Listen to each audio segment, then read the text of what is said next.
पाकिस्तान अधिकृत कश्मीर में जनाक्रोश, बलूचिस्तान में तेज होता विद्रोह, खैबर पख्तूनख्वा में टीटीपी के हमले और अफगानिस्तान सीमा पर तनाव। सवाल ये उठ रहा है कि क्या पाकिस्तान की सेना पहली बार एक साथ इतने मोर्चों पर घिर गई है और अब आगे पाकिस्तान में पीओके में बलूचिस्तान में होने क्या जा रहा है। नमस्कार, मैं हूं आकांक्षा और आप देख रहे हैं न्यूज़ 18 का डिजिटल प्लेटफॉर्म। पाकिस्तान इन दिनों ऐसे दौर से गुजर रहा है जहां हर तरफ से संकट उसके दरवाजे पर दस्तक दिखाई देता दे रहा है। एक तरफ उसके कब्जे वाले कश्मीर यानी कि पीओके में लगातार विरोध प्रदर्शन हो रहे हैं, दूसरी तरफ बलूचिस्तान में बलोच आर्मी के हमले पहले से ज्यादा तेज हो चुके हैं। उत्तर पश्चिम में खैबर पख्तूनख्वा में तहरीक-ए-तालिबान पाकिस्तान लगातार सुरक्षा बलों को निशाना बना रहा है, जबकि अफगानिस्तान सीमा पर भी तनाव कम होने का नाम नहीं ले रहा है। यही वजह है कि पाकिस्तान के सेना प्रमुख फील्ड मार्शल आसिम मुनीर के सामने अब सिर्फ एक सुरक्षा चुनौती नहीं बल्कि कई फ्रंट पर संकट खड़ा है।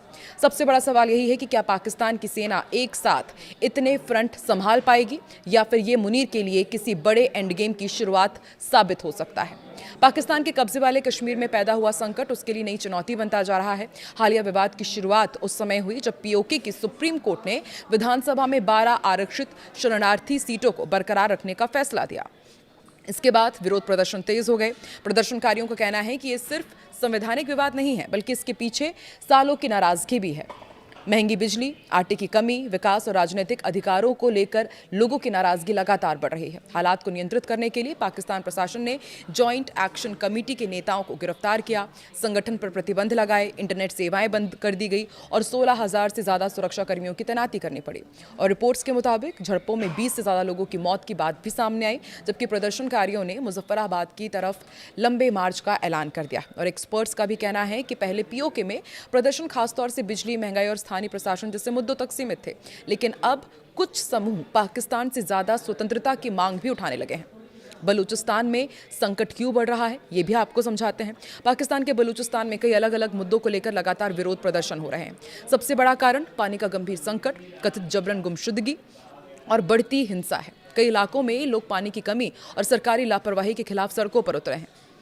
वही बलोच यकजहती कमेटी के नेतृत्व में लापता लोगों के परिजन अपने रिश्तेदारों की बरामदगी की मांग को लेकर भी प्रदर्शन कर रहे हैं।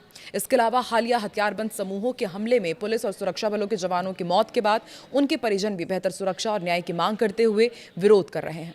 बलूचिस्तान लंबे समय से पाकिस्तान के सबसे संवेदनशील इलाकों में रहा है, लेकिन पिछले कुछ सालों में हालात तेजी से बिगड़े हैं। रणनीतिक मामलों के जानकारों का भी दावा है कि पाकिस्तान सरकार का नियंत्रण अब सिर्फ बड़े शहरों तक सीमित होता जा रहा है, जबकि ग्रामीण इलाकों में हथियारबंद समूहों की एक्टिविटी लगातार बढ़ती जा रही है। रिपोर्ट्स के मुताबिक बलूच विद्रोही लगातार सैन्य काफिलों, राजमार्गों और सिक्योरिटी इंफ्रास्ट्रक्चर पर हमले कर रहे हैं। जाफर एक्सप्रेस पर हुए हमलों ने पाकिस्तान की सुरक्षा व्यवस्था पर गंभीर सवाल खड़े किए। इतना ही नहीं, चीन की निवेश वाली कई परियोजनाओं पर भी सुरक्षा संकट का असर देखने को मिला।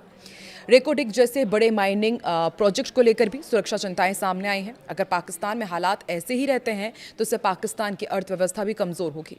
चीन समेत विदेशी निवेशकों के आगे भी पाकिस्तान बेबस हो जाएगा, जिसका सीधा और गंभीर असर पाकिस्तान की पहले से डगमगाती अर्थव्यवस्था पर सीधा पड़ेगा। उधर पाकिस्तान का उत्तर पश्चिमी इलाका भी लगातार अशांत बना हुआ है। तहरीक-ए-तालिबान पाकिस्तान लगातार हमले कर रहा है। अफगानिस्तान सीमा पर तनाव बना हुआ है।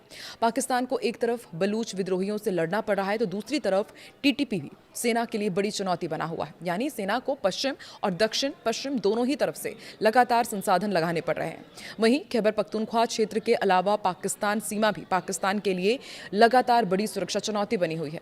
यहाँ टीटीपी के हमले लगातार बढ़ रहे हैं, जबकि अफगान तालिबान के साथ सीमा पर तनाव और झड़पों की घटनाएं भी सामने आती रहती हैं। तालिबान लगातार पाकिस्तान पर दबाव बनाए हुए हैं, यहाँ तक कि कुछ मोर्चों पर लड़ाई भी छिड़ी हुई है। तो अब ऐसे में क्या पाकिस्तान भारत की तरफ ध्यान भटका सकता है? देखिए, पीओके में बवाल और बलूचिस्तान में उबाल के बीच एक सवाल ये बार बार उठ खड़ा हुआ है कि क्या पाकिस्तान अपने घरेलू संकट से सभी का ध्यान हटाने के लिए भारत के साथ तनाव बढ़ाने की कोशिश करेगा। कुछ एक्सपर्ट्स का कहना है कि पाकिस्तान के इतिहास में ऐसे कई उदाहरण रहे हैं, जैसे कि पाकिस्तान में जब भी हालात खराब होते हैं तो उसने भारत के साथ तनाव पैदा किया है जानबूझकर। अब तो हालात ऐसे हैं कि पाकिस्तान सिंधु के पानी को हथियार बनाने की कोशिश कर ही रहा है।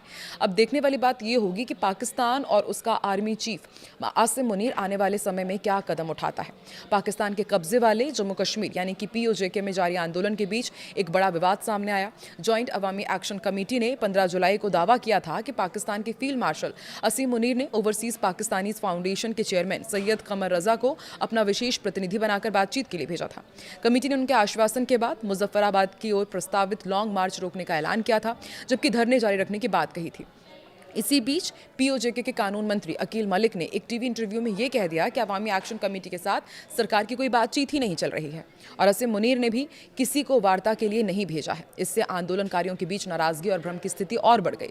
बातचीत का भरोसा देकर मार्च को रुकवाया। आंदोलन से जुड़े सूत्रों का आरोप है कि प्रदर्शनकारियों को बातचीत का भरोसा दिया गया था। मुजफ्फराबाद की बात जो लॉन्ग मार्च ये बढ़ रहा था उसे रोक दिया गया, लेकिन अब सरकार और सेना दोनों ही बातचीत से इनकार कर रहे हैं। इसी बीच खबर यह भी है कि प्रदर्शनकारियों ने अपनी मांगों को पूरा करने के लिए पाकिस्तान सरकार को 21 जुलाई तक का सीधा अल्टीमेटम दे दिया है। मांग क्या है वो भी आपको बताते हैं। देखिए, जो गिरफ्तार JAAC के नेता हैं, कार्यकर्ता हैं, वो रिहाई सुरक्षा कार्रवाई को वापस लेने, संचार सेवाओं को बहाल करने और पहले से तय 38 सूत्रीय चार्टर को लागू करना, बेहतर राजनीतिक प्रतिनिधित्व और शासन में सुधार, बिजली, खाद्य आपूर्ति और जरूरी सेवाओं तक बेहतर पहुंच की उन्होंने मांग रखी है। इसके साथ ही JAAC ने चेतावनी भी दी है कि अगर इस दौरान उनकी मांग पूरी नहीं हुई तो 22 जुलाई के बाद उनका मुजफ्फराबाद लॉन्ग मार्च फिर से शुरू हो जाएगा। प्रदर्शनकारियों ने साफ कर दिया है कि सभी धरने पहले की तरह जारी रहेंगे, जन आंदोलन भी चलता रहेगा। आपको जानकर हैरानी होगी कि सिर्फ 40 दिनों में 73 लोगों की मौत हो चुकी है। लगातार पाकिस्तान के खिलाफ भारी विरोध प्रदर्शन चल रहे हैं। 73 लोगों की मौत हुई। ये भी आरोप लगाया गया कि पाकिस्तान रेंजर्स अब भी 57 शवों को उनके परिजनों को नहीं सौंप चुके हैं। लोगों में पाक सरकार और सेना के खिलाफ भारी नाराजगी है और वो इस बार आर पार की मूड में नजर आ रहे हैं। तो आपको क्या लगता है, एक साथ इतने सारे मोर्चों में घिरा हुआ पाकिस्तान कैसे अपनी साख बचा पाएगा, या फिर पूरी दुनिया का अपने ऊपर से ध्यान भटकाने के लिए वो भारत में कुछ प्रेशर पॉलिटिक्स या फिर तनाव बढ़ाने की जुगत में भी है? क्या लगता है आपको? कमेंट सेक्शन में जरूर लिखें।